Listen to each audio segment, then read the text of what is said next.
Esto es Metaversadas, hablamos en virtual. Somos Yaisa Moreno y Jimena Tormo y te damos la bienvenida a nuestra primera temporada. En el capítulo de hoy descubriremos el concepto de usuarios creadores. Explicaremos en qué consisten las dinámicas de colaboración y co-creación en la web y cómo estos conceptos están revolucionando las relaciones entre creadores de contenido, marcas y usuarios. Empecemos. Bueno, para empezar este capítulo, yo creo que primero, antes que nada, tendríamos que empezar a definir lo que es el usuario. Y cuando nos referimos a usuario también, ¿qué tipos de usuarios existen? Correcto. Cuando hablamos de usuarios, la mayoría de las personas, marcas y clientes que quieren decir, bueno, ¿cuál es mi target para el proyecto que quiero hacer, ¿no?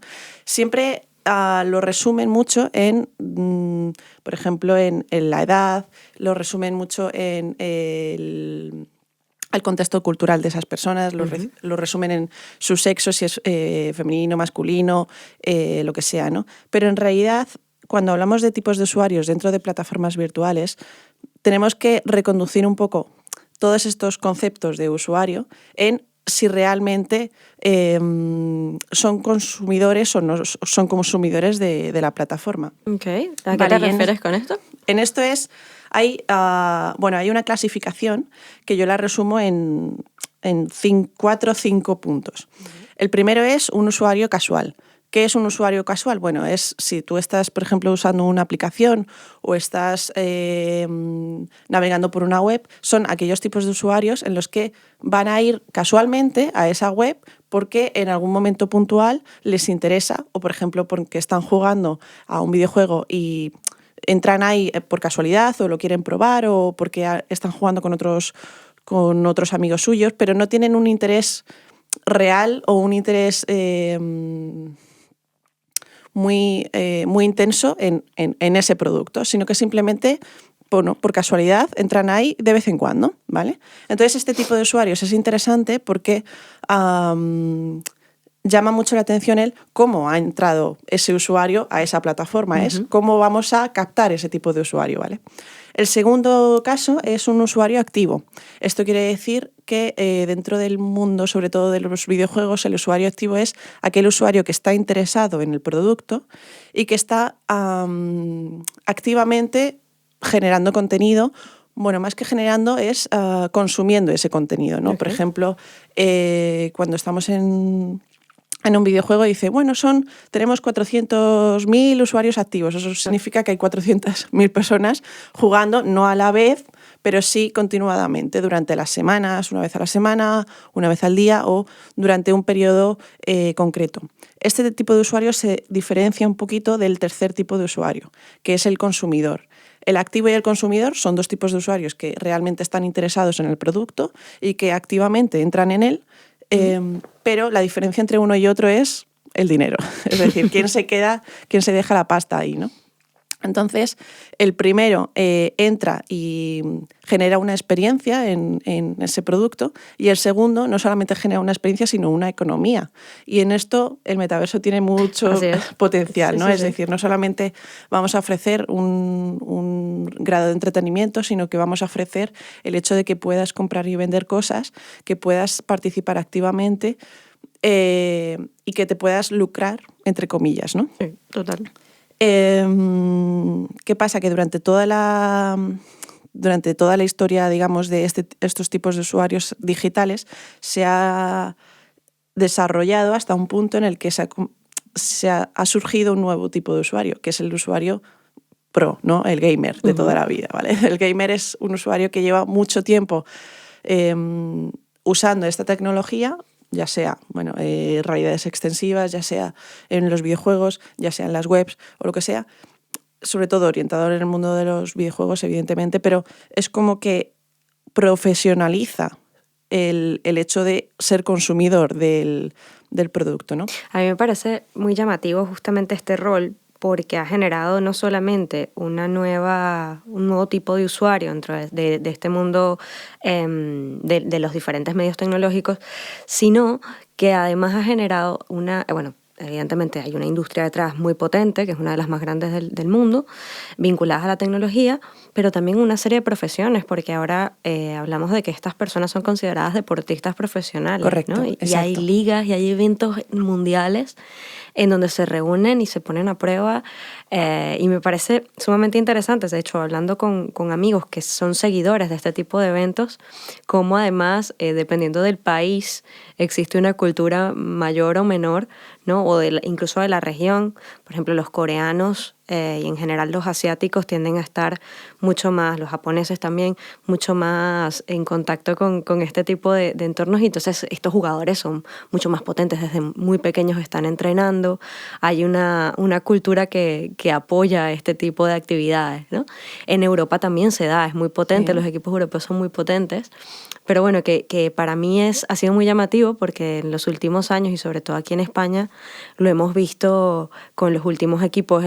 El último equipo, por ejemplo, que anunció Ibai con Piqué, ¿no? Que es un equipo patrocinado por Cupra, y bueno, que también aquí me parece muy interesante porque estamos involucrando a otros tipos de roles, ¿no? Tradicionalmente un creador de contenidos de YouTube, tradicionalmente un futbolista, que ahora están queriendo apostar por este tipo de roles, ¿no? Y de Sí, es que es una profesión realmente. Ahora, sí. Bueno, hay muchos chavales que dicen, no, es que yo soy gamer. Es decir, que es una profesión más, y sobre todo porque destaca una parte, digamos, desde mi punto de vista, interesante, porque sí que es verdad que hay un montón de profesiones que se generan nuevas dentro de este sector, ¿no? Y una de ellas es precisamente el trabajo, ¿no? Trabajo en eSports, ¿no? Trabajo en el mundo del deporte, trabajo en el mundo de las tecnologías.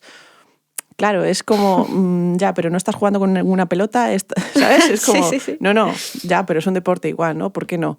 Y en las universidades hay equipos ahora de eSports. Sí, tanto, ¿no? sí. Y hay camisetas patrocinadas. Tienen un estatus. O sea... Hay toda una industria alrededor de esto, ¿no? Sí.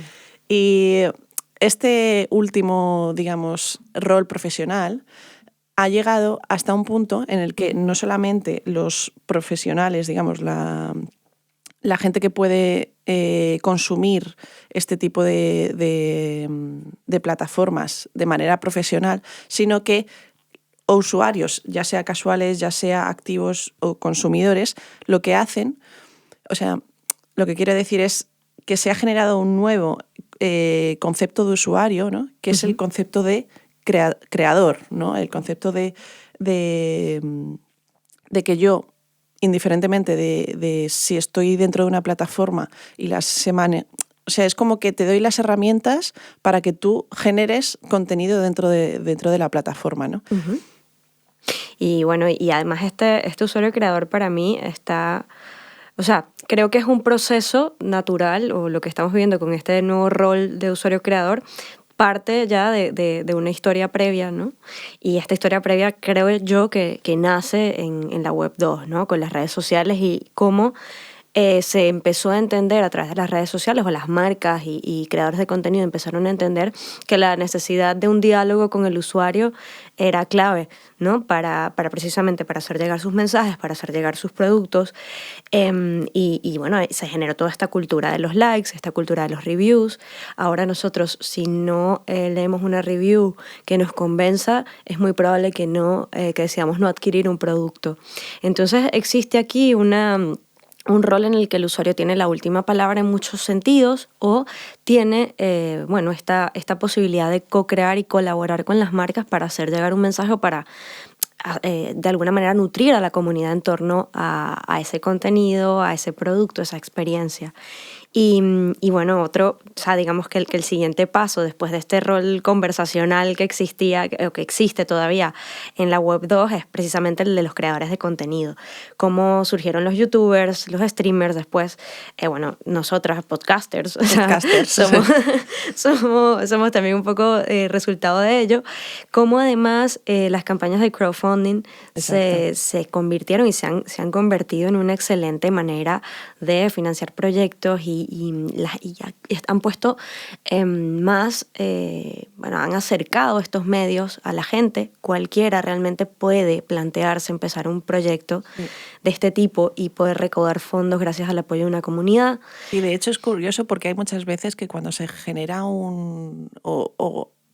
las nuevas generaciones como tú y como yo, que rozamos los entre 20 y 40, los 30, entonces que realmente se están planteando el hecho de si quiero generar un producto digital, ni siquiera voy a generar una empresa. Es decir, ya directamente te metes en YouTube y dices, bueno, voy a hacer una serie de videotutoriales y me voy a financiar con Patreon. O voy a viajar por todo el mundo para darle a conocer a los usuarios X cosa que yo sé mucho y me gustaría debatir sobre ello, ¿no?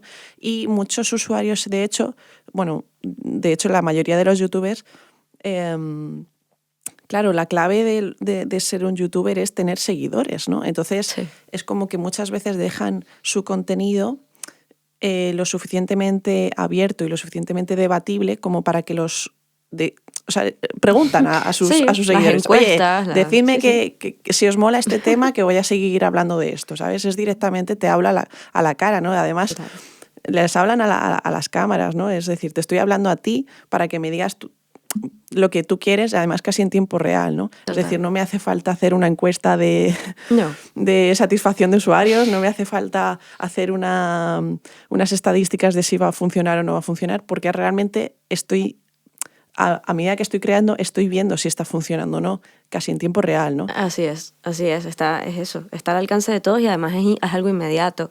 Y eso además está muy vinculado a la psicología de los millennials y la generación Z, ¿no? Que antes, lo que decíamos, ¿no? Antes de adquirir un producto, antes de realmente comprometerse a consumir algo que una marca o cualquier contenido les ofrece, hacen una investigación, buscan antes la experiencia. Van a buscar siempre que, bien sea la marca, el videojuego, el contenido, les pueda reportar algún tipo de beneficio y además les permita pues, tener este diálogo con el que se puedan identificar y actuar en consecuencia. O sea, se vuelven un poco embajadores. Es muy curioso cómo, sobre todo la generación Z, tiene esta sensibilidad al momento de analizar lo que las marcas les venden, lo que los productos les ofrecen, cómo son capaces de identificar, por ejemplo, si hay algún producto que está siendo deshonesto cuando hablan de un producto eco, por ejemplo, un producto que no maltrate a que para crearlo no se haya seguido un proceso de maltrato animal. Allí, toda esta psicología al final, pues es una psicología que es muy beneficiosa al momento de plantear un rol creativo del usuario, ¿no? Porque es un usuario que ya está dispuesto psicológicamente a hacer algo al respecto. Correcto. ¿No? Es un usuario que no es pasivo, sino que es activo, aunque sea por denunciar o por dar likes o simplemente por demostrar sus emociones de una manera que las herramientas nos permitan hacerlo, ¿no? Es decir, pues dar likes, poner comentarios, seguir o no seguir, incluso financiar estos proyectos directamente a través de herramientas de crowdfunding. Todas estas posibilidades nos han conducido a lo que ahora podríamos empezar a llamar la web 3.0, pero ¿qué pueden hacer los usuarios o qué tipos de usuarios nos podemos encontrar en este avance? A ver, lo interesante de la web 3.0 es que añade, digamos, la capa de, que esto lo hablaremos en futuros capítulos, ¿no? La capa de economía virtual vinculada a las criptomonedas, vinculada a, que se conoce como economía descentralizada, vinculada a los assets NFTs, ¿no? Que no solamente les permiten a los usuarios crear y participar, sino además tener una propiedad dentro de estos mundos virtuales, ¿no? Y allí ya digamos que es un superpoder más que el usuario adquiere dentro del mundo virtual, que además está cada vez más nutrido de una capa de gamificación y una capa experiencial, ¿no? Y por ello, ¿no? O sea, muy vinculado a lo que comentábamos antes, ¿no? Son usuarios a los que la experiencia les llama. Ellos necesitan vivir una experiencia más allá que consumir algún producto. Entonces, dentro del mundo de las tecnologías inmersivas, tenemos como diferentes grados de interacción por parte del usuario, de creación. Si nos vamos a lo más básico, podemos empezar hablando del vídeo 360 como un primer medio que le permitió al usuario tener el control de la narrativa simplemente con la decisión de, muevo mi cabeza y escojo hacia qué punto de la esfera ver, ¿no? Correcto. Entonces, cada usuario vive, por más de que todos vean la misma experiencia 360, cada usuario vive su experiencia particular porque ha decidido crear, es como si creara su propio montaje de la película, ¿verdad? Y entonces ya hay un primer grado de decisión allí. Sin embargo, todavía no son capaces, puede haber narrativas ramificadas, por ejemplo, dentro de experiencias 360, pero bueno, todavía no son capaces de modificar el entorno, no son capaces de crear algo nuevo dentro de ese entorno. Sí, pero por lo menos tienen tienen esa primera posibilidad. Sí, ¿no? pero quiere decir, tienen ese rol de estoy en primera persona, que es ya lo que hablamos, ¿no? El hecho de que tú estés en el centro de ese entorno te hace ya no ser un espectador pasivo detrás de una pantalla, sino que estás ahí en ese mundo, ¿no? Exactamente. Luego, ¿qué pasa? En el vídeo, en el ya hablando de CGI, ¿no? Imagen generada por ordenador, mundos 3D, 6 grados de libertad, no solamente podemos mover nuestra cabeza, podemos desplazarnos dentro de estos mundos, pues ya allí empieza a haber un mayor grado de interacción, allí ya empieza a haber no solamente un rol exploratorio, sino que además, precisamente por la influencia de los videojuegos tradicionales, empezamos ya a modificar lo que está a nuestro alrededor, ¿no? Podemos coger elementos, podemos transformarlos, podemos usarlos, les podemos dar un uso dentro de la historia, dentro de la narrativa. Exacto. Entonces allí hay un grado más también de cómo el usuario modifica ese entorno. Después, ¿qué pasa? Hay fenómenos interesantísimos vinculados a la realidad aumentada, que muchas veces cuando hablamos de tecnologías inmersivas nos enfocamos mucho en el VR, ¿no? Sí. Y dejamos un poco de lado la realidad aumentada. Sin embargo, para mí hay un caso de estudio fantástico que es el de Pokémon GO, que marcó historia, todo el mundo se volvió loco, me voy a capturar Pokémon. Totalmente. Y además yo me preguntaba, porque yo no jugaba, mi chico sí, tenía amigos que también, y yo me preguntaba, ¿pero qué es lo que les engancha tanto de todo esto, no? Muchos de ellos además no eran tradicionalmente gamers. Y me fui dando cuenta de que se daban dinámicas sociales muy interesantes. Por ejemplo, había gente que se encontraba en ciertos puntos de la ciudad donde tenían, no recuerdo muy bien cómo era, no sé si era a través de algún aviso, yo como digo, no estoy muy familiarizada con la plataforma, pero se encontraban en ciertos lugares para cazar un Pokémon. Sí, eran como gimnasios, llamaremoslo torneos o sitios de competición donde te podías intercambiar Pokémon, podías luchar contra otros jugadores, etcétera, ¿no? Era muy interesante porque además tenías como que recorrer puntos de la ciudad específicos para encontrar Pokémon legendarios o Pokémon especiales, ¿no? Y parece una tontería, pero hacía la gente sacarlas de casa. Las sacaban de casa, pero además un fenómeno que me llamaba mucho la atención era que si había más gente en algunas paradas, se generaba una especie de mayor poder entre todos que les permitía cazar a un Pokémon muy difícil de cazar. Sí, ¿no? exacto. Entonces, allí yo noto una tendencia que ahora está muy presente en las plataformas virtuales, que es la de la colaboración. Correcto. Entonces, no solamente necesitas tu acción, sino que necesitas la acción de la comunidad para poder generar un efecto o para que la comunidad pueda beneficiarse. Exacto. Entonces, es una dinámica muy interesante que Pokémon GO de alguna manera implanta en este ecosistema de una manera muy sencilla, pero que hizo que la gente empezara precisamente a colaborar, a conectar de maneras diferentes y es una psicología o es un proceso que ahora mismo se ha vuelto muy, muy común, ¿no? Sí, de hecho es curioso porque es como que no solamente está orientado a niños, que es lo típico que se suele hacer cuando hablamos de tipos de usuarios o tipos de jugadores, ¿no?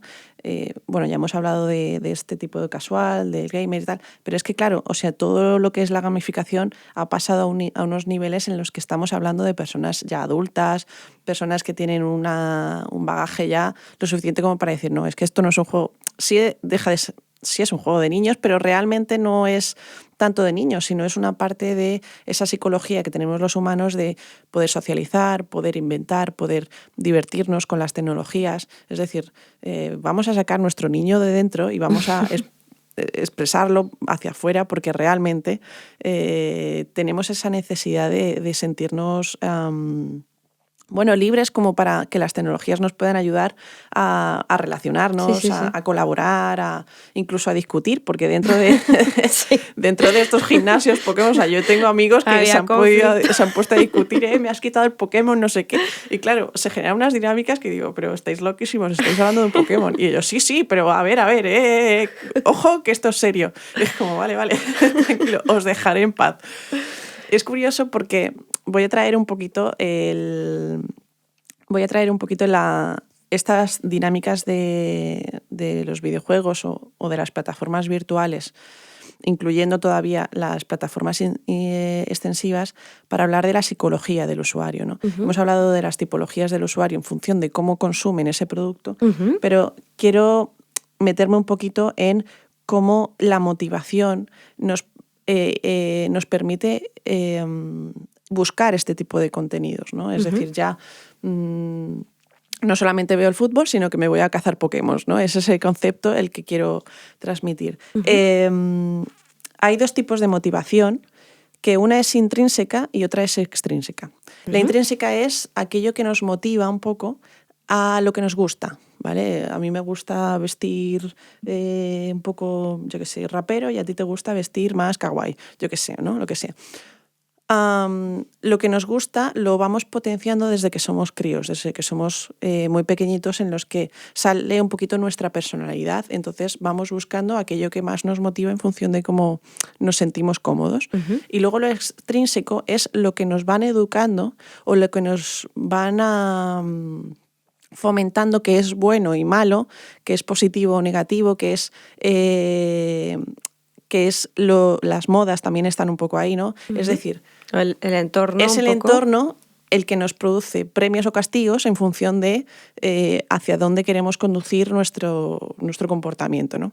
Entonces, si juntamos estos dos tipos de motivaciones, sale en diferentes modelos, que hay unos psicólogos que se dedican al estudio del comportamiento de los usuarios dentro sobre todo del mundo de los videojuegos, y no tanto de los videojuegos, sino de productos digitales, en donde se incluye gamificación de alguna manera para poder atraer estos tipos de usuarios. Y hay diferentes modelos que a mí me resulta súper interesante, como el modelo de Richard Bartel, el modelo de Amy Jo, Kim Jo, creo que se llama. Pero bueno, me quiero centrar sobre todo en un modelo de Andrzej Marczewski, que no sé cómo se pronuncia su apellido, y no lo voy a volver a decir, ¿vale? Vale. Pero este modelo me gusta mucho porque conduce a los usuarios, o hace como una malla del comportamiento que tienen los usuarios en función de las relaciones que se producen entre ellos, en función de la autonomía que tienen para poder aprender de manera autónoma, del dominio que tienen con esas herramientas. Aquí entra mucho la parte de creación de contenidos. Sí. El objetivo, ¿sabes? Si pueden llegar por ejemplo, a conseguir diferentes objetivos con logros, con retos, con misiones que les ofrezcan los juegos y las plataformas. Por otro lado, también el cambio y el premio, ¿no? Es decir, cómo pueden sentirse motivados por estos elementos extrínsecos que les motivan un poco a seguir ahí, seguir jugando, o a meterse en el juego, o a meterse en la plataforma, a co-crear, a colaborar, etcétera, ¿no?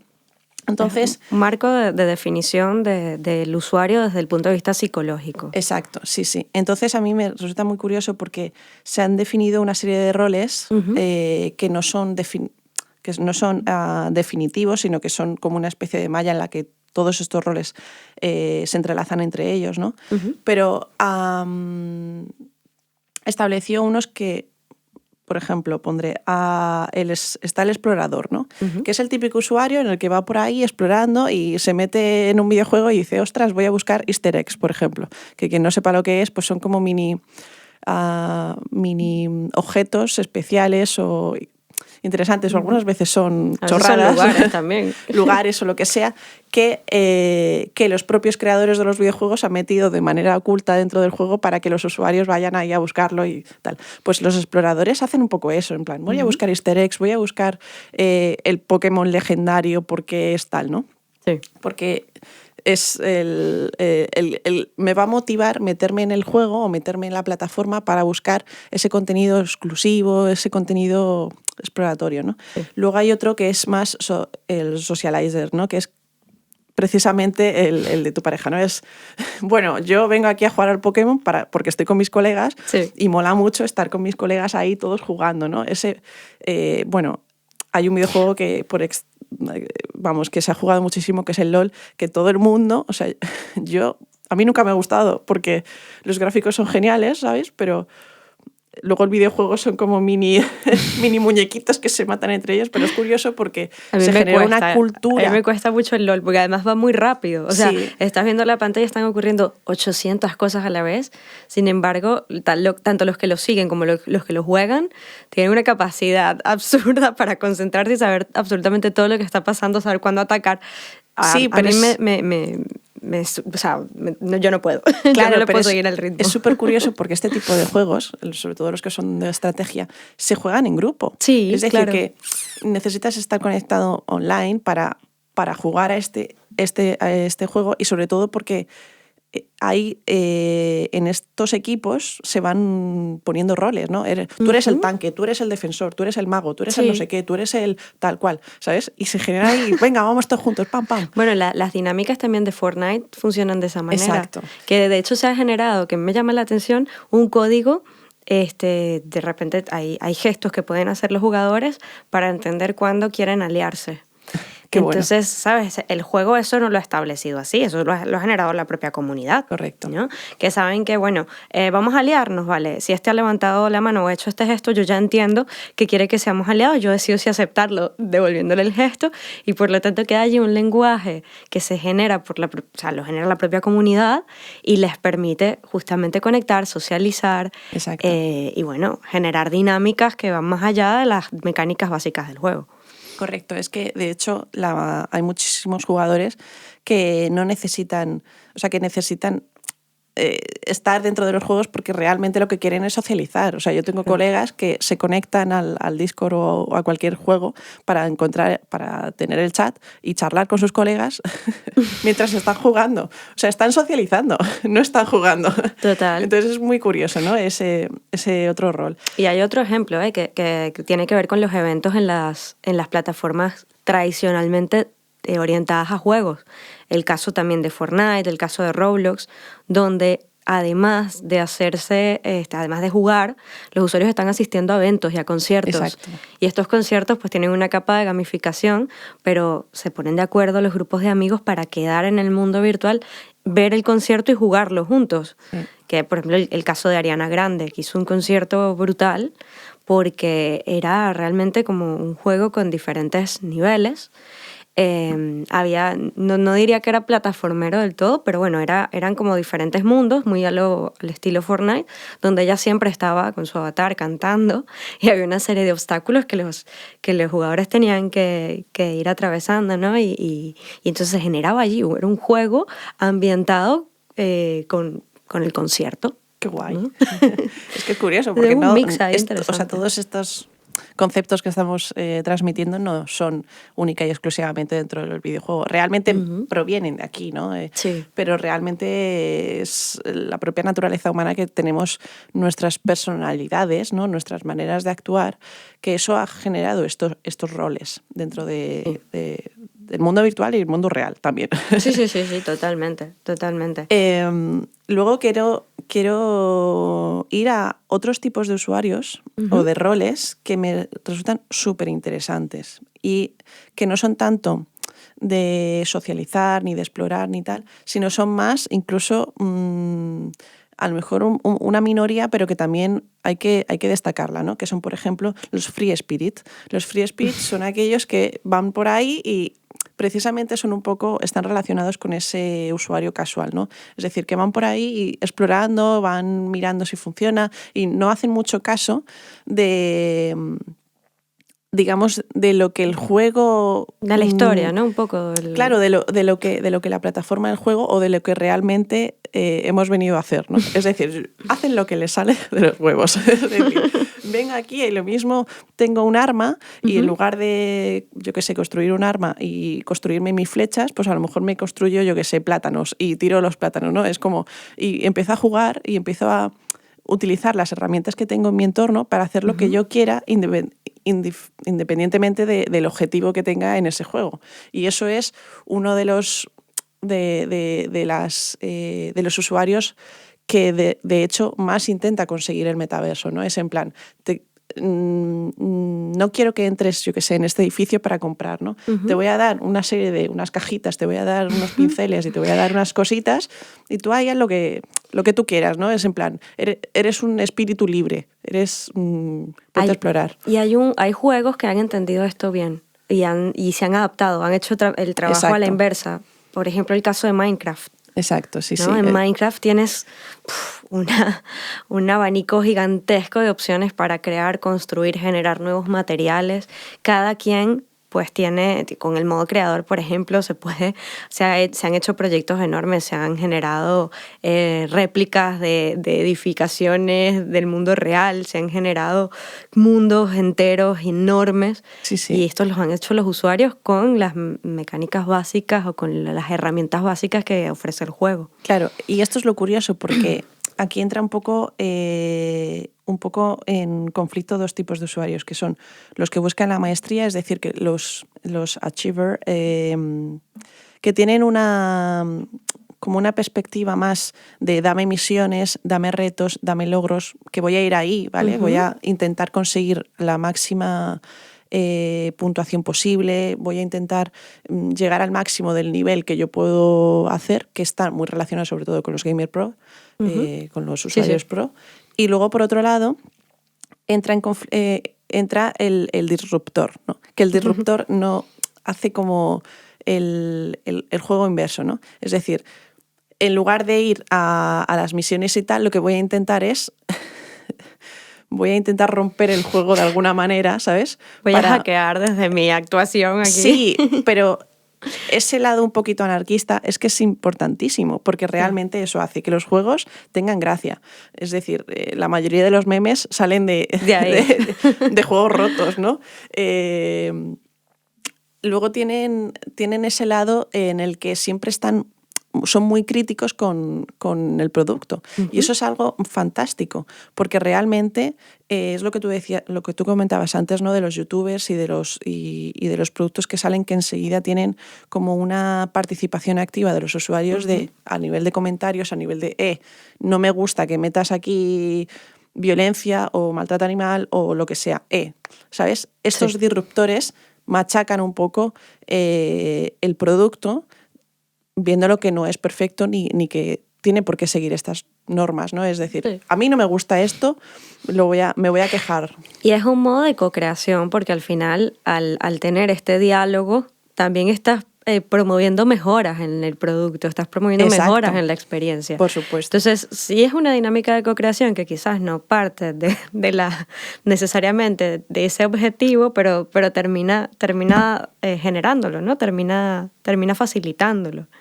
Claro, por último, ahí está el aspecto filantrópico, ¿no? Es otro rol.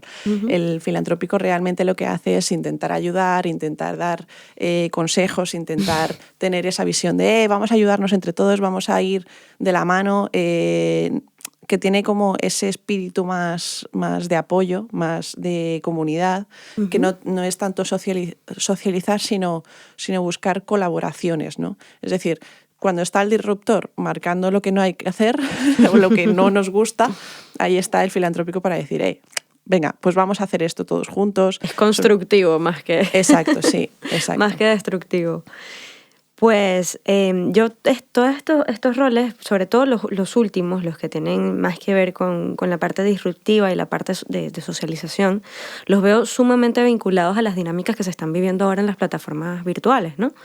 Y bueno, me gustaría como nombrar algunos ejemplos que creo que podríamos analizar. Por un lado, tenemos plataformas como The Sandbox, Roblox o Core, que son geniales porque les ofrecen a los usuarios, además de su experiencia, les ofrecen un software para creación, o sea, el creator. Y los usuarios entonces parten de estos softwares para crear ellos mismos, en el caso de estas 3 plataformas, videojuegos que pueden compartir con el resto de la comunidad. En el caso de Sandbox, por ejemplo, hay detrás toda una capa de blockchain y de economía descentralizada que además suma estas dinámicas de play to earn que analizaremos también en episodios futuros al hablar de NFTs y al hablar de criptos. Pero bueno, Roblox y Core, que son plataformas centralizadas, también permiten esto, les permiten a los usuarios que creen. Y aquí hay un caso que me parece interesantísimo, que es el de deadmau5, que siempre tengo conflicto para decir su nombre, porque este hombre ya salió, este es un DJ, es un personaje que está muy involucrado en el mundo del metaverso, ¿no? Y está muy metido en temas de NFTs, pero además tiene con Core mucha relación, ¿no? Y lo que hizo fue abrir una competición pública en Core, que era una jam, donde los usuarios tenían que crear un videojuego utilizando el creator de Core, y el videojuego que ganara iba a ser el entorno de su próximo videoclip, ¿no? Chulo. Entonces, claro, me pareció interesante porque aquí estamos conectando 2 mundos que son el de los creadores de contenido más tradicionales con el del usuario creador. Y cómo el usuario puede también ahora ofrecerle un servicio, puede contribuir a la creación de una experiencia de un artista, ¿no? Interesante. Y entonces me parece que es un caso que va muy de la mano con los roles que has definido, ¿no? Creo que es llevar este rol activo del usuario a un grado de colaboración que está cada vez más cerca del de los artistas tradicionales, ¿no? Y del de los artistas digitales en general. Por otro lado, tienes el caso de CryptoVoxels o de Decentraland, que son plataformas que les brindan a los usuarios sobre todo espacios, y esto también porque, como decimos, ¿no? Tanto videojuegos como plataformas al final se terminan adaptando a la psicología del usuario y a cómo el usuario quiere interactuar dentro de ellas. Y estas 2 plataformas en particular han sabido ver la importancia que tiene para muchas comunidades de usuarios el tema de los NFTs y las galerías de NFTs. Entonces se generan muchos eventos dentro de estas plataformas que les permiten a diferentes artistas digitales mostrar su obra como si se tratase de una galería en el mundo físico. Esto es espectacular. Claro. Esto es espectacular porque hay mucha gente que realmente son artistas impresionantes digitales, sí. Es decir, todos los que son concepts, artistas 3D que generan ahí videojuegos, o sea, no solo el videojuego, sino te hacen ahí un dragón que se te va a la olla. Sí. Y sobre todo, incluso cómo las herramientas permiten precisamente esto. A mí me llama mucho la atención, nada como un apunte, los que se dedican realmente a hacer pintura 3D. Es decir, que cogen las gafas de realidad virtual, las Oculus, las Rift o las que sean, ¿no? Y se ponen con los mandos en plan... Tienen una paleta digital, ¿no? Que pueden ir modificando, ¿no? Entonces empiezan ahí a moverse por el espacio 3D generando... van haciendo como pinceladas, ¿no? Voy haciendo pinceladas aquí, pinceladas allá y tal, pero realmente se van moviendo físicamente en su entorno para generar una pintura tridimensional. Es como si cogieses un cuadro un cuadro de Velázquez Sí. y, ¿sabes? El típico cuadro de las meninas, pues separases Las capas, ¿no? Y tuvieses en primer plano a las meninas, en segundo a Velázquez, en tercero al hombre que está ahí en la puerta, ¿no? Es como, ¿sabes? Como que puedes generar volumen en esas pinturas planas, ¿no? Y es espectacular. Recomiendo a todo el mundo que vea ejemplos de verdaderos artistas que hacen pintura en 3D. Sí, con software como Tilbrush o Gravity Sketch. Brutal. O sea, yo cada vez que veo eso, digo, pero o sea, están modelando realmente mientras pintan. Sí, y además se han podido ahorrar muchísimo proceso de producción porque estos artistas en muchos casos han generado cortometrajes basados en estas técnicas. Hay un caso que es el de Dear Angelica, que es un corto que está completamente dibujado en Tilbrush. Es que es guapísimo. Entonces, claro, es que a mí otra vez, ¿no? Me encanta, me encanta. O sea, es otra vez, el usuario ahora tiene las herramientas mucho más a la mano, ¿no? Sí, para sí. generar este Además, tipo de tú puedes experiencia. estar, o sea, tú puedes ponerte las gafas y estar en ese mismo entorno mientras alguien está ahí pintando en 3D. O sea, es que, claro, el concepto... Recomiendo a todo el mundo que lo vea porque realmente lo va a entender, ¿no? Pero claro, tú puedes estar ahí quietecito, ¿no? Y viendo cómo la otra se va moviendo y va pintando y tú, en función de dónde estés posicionado, vas viendo matices de ese cuadro, ¿no? Vas viendo cómo ese cuadro tiene tridimensionalmente otro aspecto, cómo se mezclan las pinturas, brutal. Sí, se genera todo un nuevo medio visual magnífico.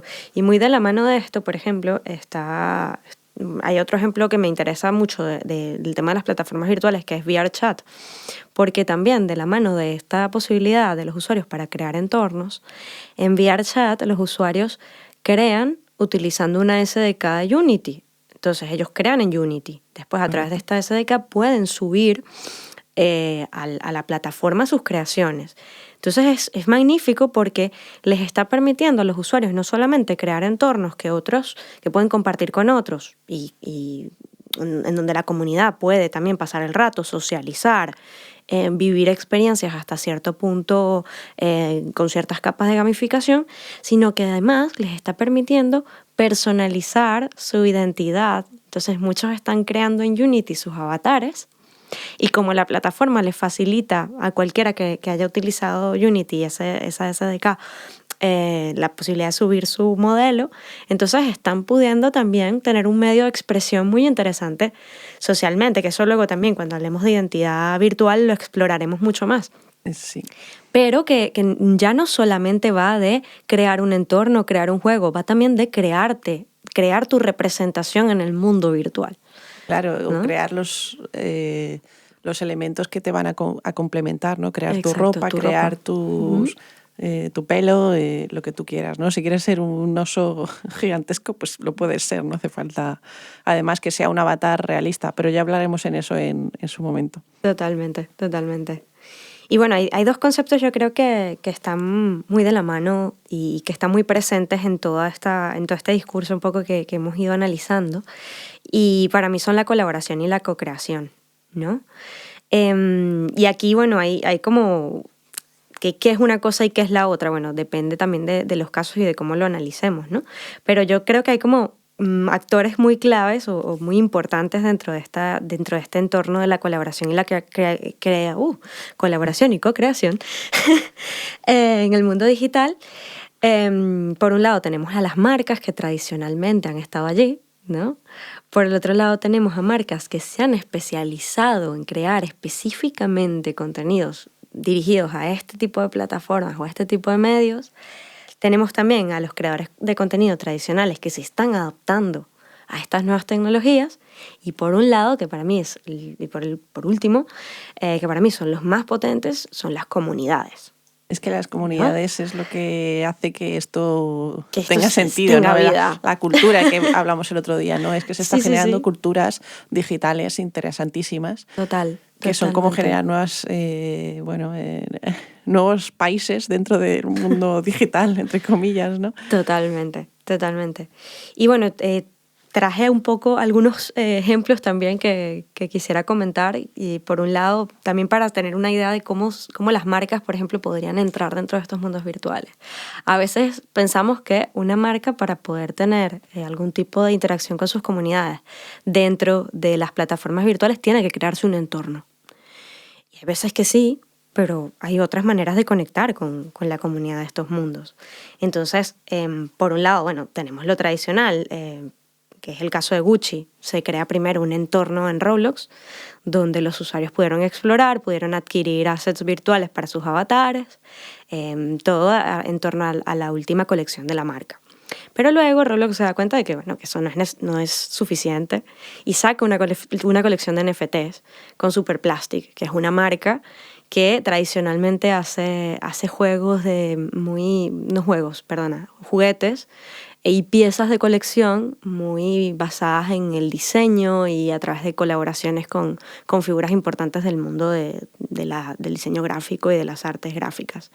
Entonces, con esta primera colección, entonces ya genera una nueva capa de presencia dentro del mundo virtual. Y gente y comunidades que empiezan a apostar por comprar esos assets y beneficiarse del uso de esa ropa virtual o de esas piezas de colección dentro del entorno de lo que futuramente llamaremos metaverso. Luego entonces también Gucci decide apostar por una nueva plataforma y se mete a través de creación de assets para avatares dentro de Zepeto, que es una plataforma asiática que tiene la generación Z en Asia está completamente loca por entrar allí y hay muchísima actividad social dentro de ese entorno. Entonces ahí vemos como una marca está haciendo uso de diferentes estrategias y de distintas plataformas en el mundo virtual, ¿no? Y cómo además estas estrategias se nutren mucho, se retroalimentan de la acción de los usuarios allí. Claro, ¿no? Es interesante, y yo aquí quiero poner un punto importante de cómo es posible atraer a los tipos de usuarios que hemos comentado a que realmente consuman estas marcas, ¿no? Porque le estás diciendo, vale, tienes estos productos físicos en tu tienda, en tus establecimientos, en tu vida, tal. Vale, los voy a llevar al mundo virtual, primero, ¿para qué? Y segundo, ¿cómo agarro a estos usuarios y hago ese pequeño traslado? Sí. El primero siempre es que las marcas realmente es ciertamente, no diría sencillo, pero más práctico hacer un producto digital, precisamente porque te ahorras un montón de costes, ¿no? En el proceso. Es decir, te estás ahorrando materiales, te estás ahorrando en producción, te estás ahorrando en desarrollo, etcétera, ¿no? Entonces, bueno, eso a las marcas les funciona muy bien, el hecho de decir, bueno, lo voy a hacer digital porque realmente como estoy vendiendo una experiencia y estoy atrayendo a estos usuarios que quiero que se mantengan conmigo, lo voy a hacer digitalmente también para meterme también en su cultura, ¿no? Y en la manera en la que ahora mismo, que esto ya lo hablamos en los capítulos anteriores, ¿no? En la manera en la que la generación Z, las generaciones más juveniles están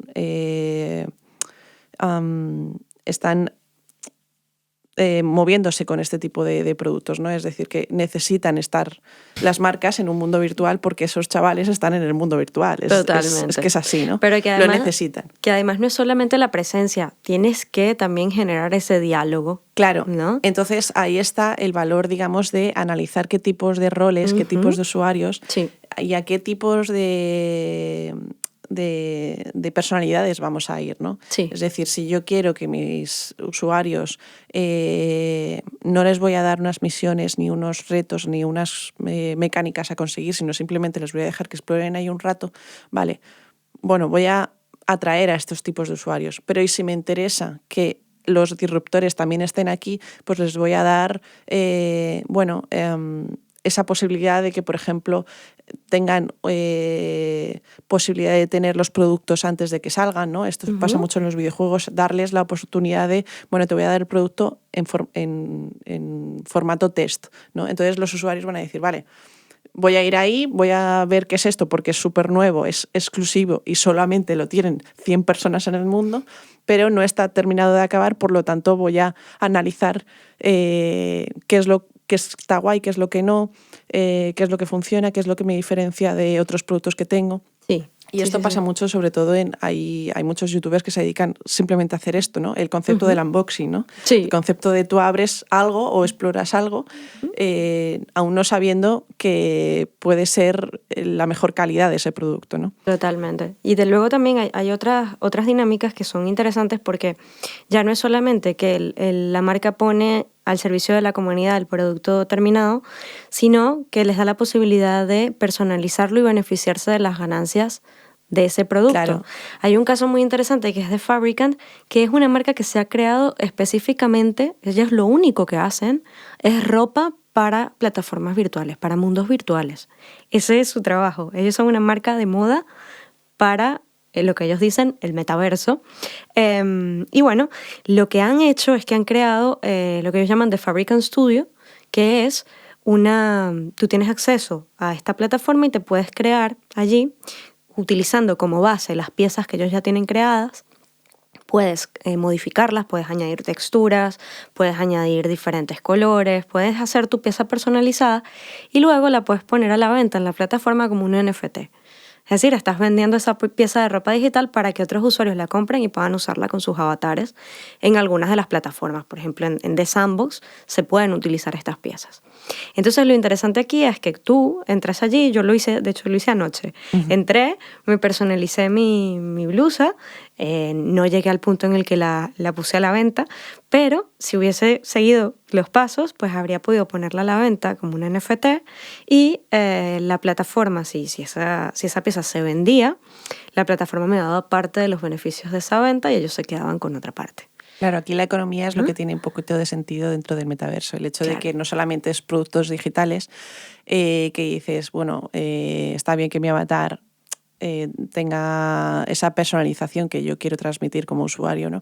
Pero también el hecho de que pueda hacer compraventa, me pueda lucrar de todo eso, genera que el usuario, bueno, tenga un pequeño... Sí, hay una motivación Es una allí. motivación que, ostras, el dinero ahí está, ¿sabes? Totalmente. Y por otro lado me resulta súper curioso porque este tipo de herramientas que nos permiten, digamos, personalizar las cosas, también está dentro de un proceso técnico dentro de las propias empresas. Es decir, tú puedes, si yo, por ejemplo, me dedico a una empresa de moda, yo puedo generar una línea de ropa que no sé si realmente va a funcionar o no, la meto digitalmente, así es, veo si funciona o no y luego la puedo producir. Pero claro, he creado digitalmente a lo mejor 400 piezas de ropa y me he ahorrado un montón de dinero viendo cuáles funcionan y cuáles no, y ahí, a partir, digamos, de la que más triunfe, ¡pum!, la imprimo en 3D, si es un producto, yo que sé, de un muñeco, lo que sea,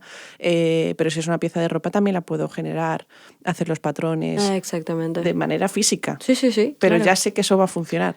Y además es exclusivo. ¿Por qué? Porque lo lleva tu avatar dentro de ese mundo, ¿no? Y que muchas veces también vinculan la venta de la pieza digital a la venta de la pieza física. Exacto. Entonces, si has obtenido el NFT, puede que tengas derecho, si la pieza sale físicamente, a que te la envíen. Sí, o sea, tanto de un lado como de otro, ¿no? Tienes la pieza física y por comprar la pieza física te dan puntos o dinero o lo que sea en el mundo virtual, pero si la compras virtualmente también en el mundo físico. Todo está como muy interrelacionado y eso nos permite extender un poquito más allá de lo que físicamente podemos hacer, ¿no? Sí. Es decir, que a veces los materiales y sobre todo el tiempo de producción no nos lleva a generar tanto contenido que digitalmente sí podemos hacerlo. Así es. Y bueno, finalmente también el tema de las comunidades aquí, lo que decíamos, tiene muchísimo peso y no solamente desde el punto de vista de que puedan lucrarse o que puedan tener experiencias dentro de estos mundos virtuales, sino que también pueden utilizarse este tipo de herramientas para, trasladar mensajes o para realizar campañas en torno a diferentes fines, incluso fines más sociales.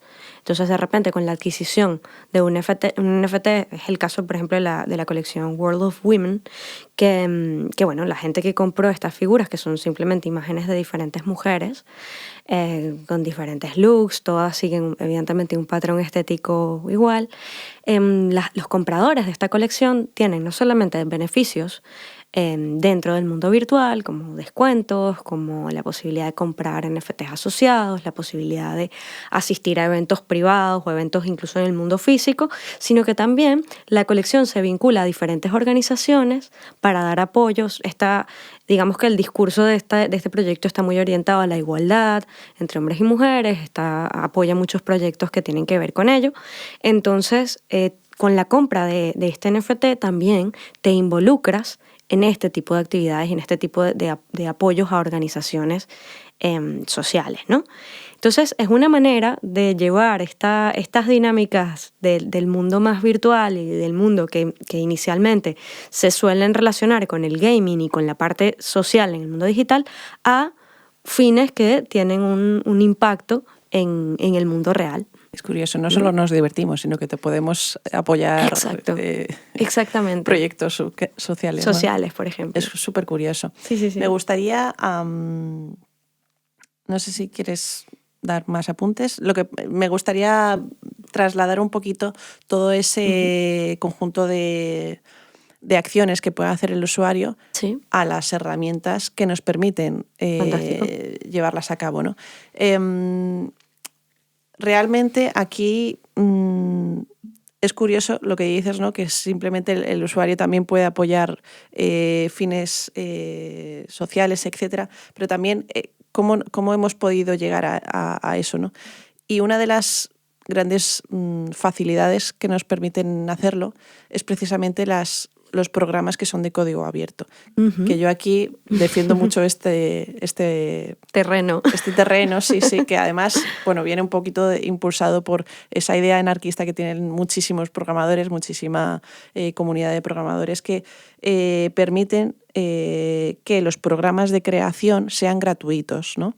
Es decir, por ejemplo, Unity, Unreal Engine, tú puedes entrar en este tipo te puedes descargar estos programas para generar, por ejemplo, contenido 3D, que es gratuito en un principio. Es decir, no necesitas, bueno, sí, necesitas una gráfica de un ordenador un tanto potente para llevarlo a cabo. Vale, ok, en eso... Ok, pero por otro lado, el propio programa es gratuito para que tú produzcas ese contenido. Es decir, yo te doy la herramienta y te la doy de manera gratuita. Sí. Y luego, con los beneficios que tú coges o con la manera en la que tú generas productos o te lucras de ello, vale, aquí dame un poquillo porque aquí estas marcas sí que dicen dame un poquito de tus beneficios ya que te has lucrado gracias a mi herramienta que te he dado de manera gratuita. ¿Sabes qué me parece también muy interesante? Que son herramientas gratuitas, pero que se han convertido en estándares de la empresa, de la industria. Exacto. Es que, y esto es un poco una llamada de atención a los de consumidores de Mac, ¿no? Es como que siempre están ahí la pelea. No, es que los de Mac son muy careros y tal y cual. Sí, es verdad. O sea, yo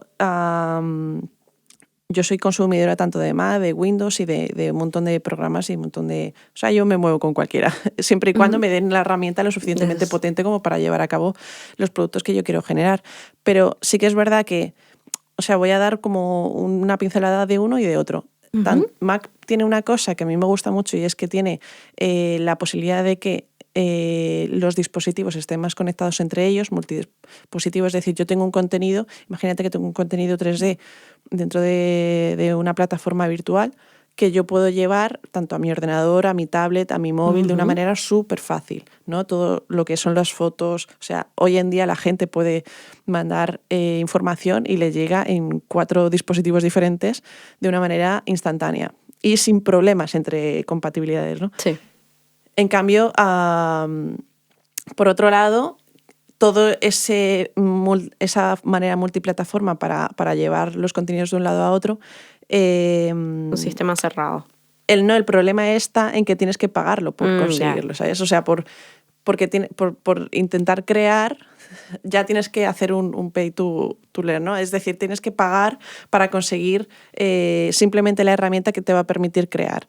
En cambio, este otro modelo de industria lo que te permite es, no, yo te doy la herramienta gratuita y yo cobro por el producto que tú has generado como creador, ¿no? Como co-creador de contenidos. Totalmente. Entonces, claro, yo creo que esto tiene que estar unido y el metaverso nos va a permitir un poco esto, ¿no? Por un lado, ese sistema descentralizado en el que tú puedas poder consumir un asset indiferentemente de la plataforma en la que tú estás, incluso crearlo, ¿no? Es decir, puedo crearlo a través de la web, puedo crearlo a través de una aplicación de realidad virtual, puedo crearlo, o sea, las diferentes entradas, que no sea un problema de dispositivo, sino que sea un problema,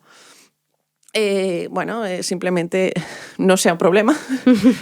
En cambio, que te permita, digamos, que la parte de creación del usuario tenga esa posibilidad desde el principio sin tener esa barrera económica. Claro. Porque eso es precisamente una de las iniciativas de romper con esta idea de que tienes que pagar por conseguir algo. Totalmente. El NFT te permite un poco pagar por algo que ya está hecho, pero no por la herramienta de hacerlo, ¿no? No, y que lo interesante además, por ejemplo, con las tecnologías, con la economía descentralizada, es que pone al servicio de todo el mundo. Es una dinámica muy similar a este tipo de herramientas como Unity y Unreal. Pone al servicio de todo el mundo la posibilidad de crear un asset y publicarlo.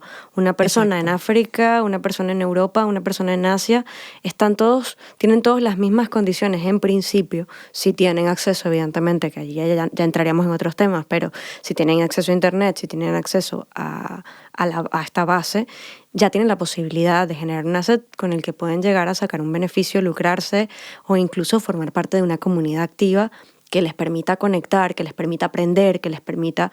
Es que es esto. No estar, al final es globalización, ¿no? Que les permita seguir en contacto y aprendiendo también de otros, ¿no? Es que precisamente es mi caso. O sea, yo he aprendido... Todas las herramientas que yo sé las he aprendido en foros de Internet, ¿no? Claro. Es decir, yo he tenido el software gratuito en el que he podido, digamos, generar el contenido aprendiendo mientras generaba, ¿no? Tocándolo y construyéndolo, pero he podido aprenderlo gracias a meterme a comunidades, foros de Internet, en el que realmente estaban gente igual que yo en otras partes del mundo, que siempre voy a agradecer a todos los videotutoriales latinos de bienvenidos a nuevos videotutoriales. A mí me hace mucha gracia porque, claro, viniendo de allí, para mí nunca fue algo particular, pero luego en me di España cuenta es como súper curioso. de que para ustedes era algo... Pero también, o sea... Anda que no me he zampado foros en ruso y en idiomas cirílicos que no tengo ni idea de qué ponía ahí, ¿sabes? Pero han dado con la clave del problema que tenía en su momento y era en plan, gracias a un lituano de vete a saber dónde, ¿sabes? Que me ha resuelto el problema, ¿no? Entonces, por eso digo que es como súper curioso que esta manera de co-creación, de que los usuarios puedan sentirse libres para generar contenido como ellos quieran, no tengan, o sea, como que no tengan esa barrera tanto económica como técnica, ¿no? Es decir, que puedan entrar por diferentes sitios, que puedan hacerlo sin que el dinero esté por delante siempre. Esto es un poco triste. Bueno, pero es interesante al final. O sea, digo que al final es esto, lo que decimos, estamos en una etapa de co-creación, colaboración y es sumamente emocionante. Así que bueno, hasta aquí llega nuestro programa. Muchísimas gracias, Jimena. Ha sido súper interesante explorar los tipos de usuarios, que creo que poca gente habla de ellos cuando se habla de este tipo de tecnología. Siempre se habla de las gafas y de la tecnología, pero hablemos de personas, gente, ¿no? Exactamente. Y así termina nuestro programa de hoy. Hemos analizado el rol creador del usuario, las dinámicas de colaboración y co-creación que tienen lugar en el mundo virtual y las herramientas que hacen posible que cada día más personas tengan acceso a nuevos espacios de creación. ¿Qué otras dinámicas y proyectos permitirán dar forma a este ecosistema digital? No podemos predecirlo, pero llegado el momento, estaremos aquí para analizarlo. Recuerda que subimos un capítulo semanal y puedes escucharnos a través de Anchor, iVoox, Spotify, Google Podcasts, Amazon Music, YouTube y Apple Podcasts. Para saber más sobre Metaversadas, déjanos tus comentarios y comparte tus inquietudes en nuestras cuentas de Twitter, Instagram, Facebook y LinkedIn. Este podcast es producido y locutado por Yaisa Moreno y Jimena Tormo en Chicago Way Studios, Barcelona. En los controles se encuentra nuestro técnico y amigo Mr. D. El soundtrack del proyecto es obra del maestro del sonido Arturo Aguilar. Mención especial a Ana Martín del Campo por guiarnos en el maravilloso mundo de las redes sociales y a la gente que nos apoya para hacer este proyecto posible. Muchas gracias por escucharnos. Te esperamos en el siguiente capítulo.